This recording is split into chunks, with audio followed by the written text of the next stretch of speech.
እኔ አምላክ ነኝ ያለበት አለ ወይ ምናምን ሲሉ ይሄ የምስኪንነት ጥያቄ ነው።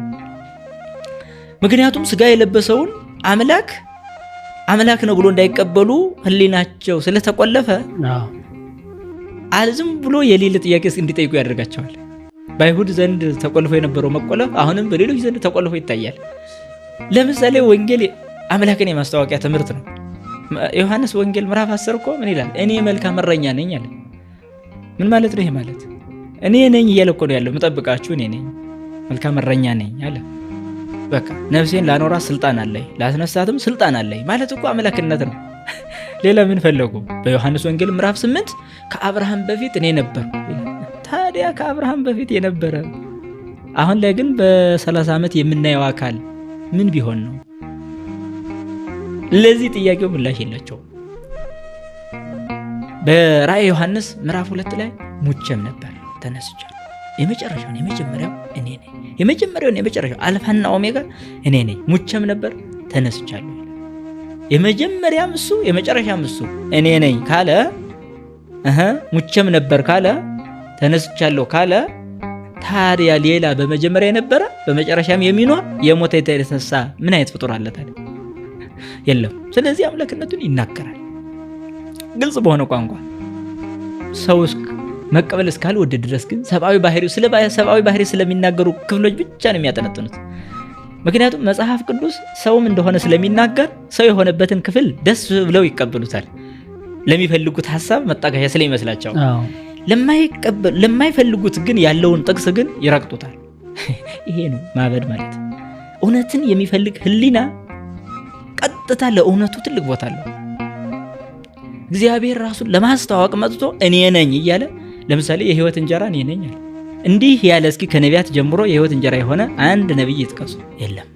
የህይወት ውሃ እኔ ነኝ አለ። የተጠማ ወደ እኔ ይምጣል። ምን የተጠማ? አምላክን የተጠማ። ምን የተጠማ? ህይወትን የተጠማ። ምን የተጠማ? የዘላለም ድህነትን የተጠማ ወደ እኔ ይምጣ፣ እኔ ህይወት ውሃ ነኝ አለ። ከዚህ በላይ አምላክነት ምን ይግለጽ? ምንስ ይበላቸው እንዴ? የህይወት እንጀራ እኔ ነኝ፣ የተራበ ወደ እኔ ይምጣ። ታዲያ ይሄ ብቻ መሰላችሁ? በዮሐንስ ወንጌል ምዕራፍ 11 ላይ የሚገርም ይናገራል። ትንሣኤና ህይወት እኔ ነኝ። ትንሣኤና ህይወት እኔ ነኝ አለ። ምን ማለት ነው? ሰው ሁሉ እንደሚሞት ግልጽ ነው። ስለዚህ ሁሉ ይሞት፣ የማስነሳ ግን እኔ ነኝ፣ ህይወትንም የምሰጥ እኔ ነኝ፣ ህይወታቸው እኔ ነኝ አለ። ታዲያ ፍጡር ሆኖ ለማን ህይወት ይሆናል? ትንሣኤ የሆነ ፍጡር የት አለ? ይሄን ደፍሮ የተናገረ ነቢይ የት አለ? ይሄን ደፍሮ የተናገረ ሐዋርያ የት አለ? የለም። ስለዚህ ታዲያ ፍጡር ብሎ የሚጠሩ ሰዎች፣ አምላክነቱን የካዱ ሰዎች ለዚህ ምን አይነት ምላሽ ያላቸው? ምንም። ታዲያ አምላክ ነው ብሎ የሚጠሩት የነሱስ ምኑን ይናገራል? በዚህ መልክ ምክንያቱም ፍጡር በማይጠራበት ስለተጠራ አይደል አምላክ ብሎ ያመኑት። ስለሚያምኑት ጉዳይ እኮ እኛስ ምን አለ ታዲያ? ምን አለ?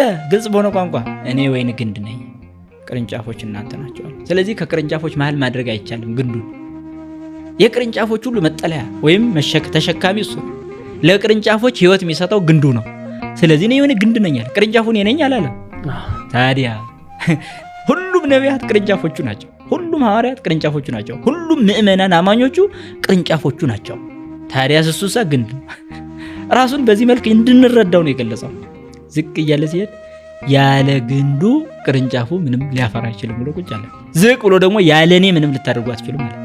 ታዲያ ይሄ ከአምላክነት በላይ ምን ነው? ሌላ ንግግር ምን ይፈልጋሉ ሰዎቹ? እስኪ እውነት መዳን ለሚፈልግ ይሄ በቂ አልነበረ? ዝቅ ብሎ ምን አለ? ያለ እኔ ምንም ልታደርጉ አትችሉም። ታዲያ ፍጡር ከሆነ ያለ እኔ ምንም ልታደርጉ ብዬ መናገር ይችላል? ሆነ እኔ አልችልም። ኢሳይያስ ይሄን አለ ነው? አብርሃም ይሄን አለ?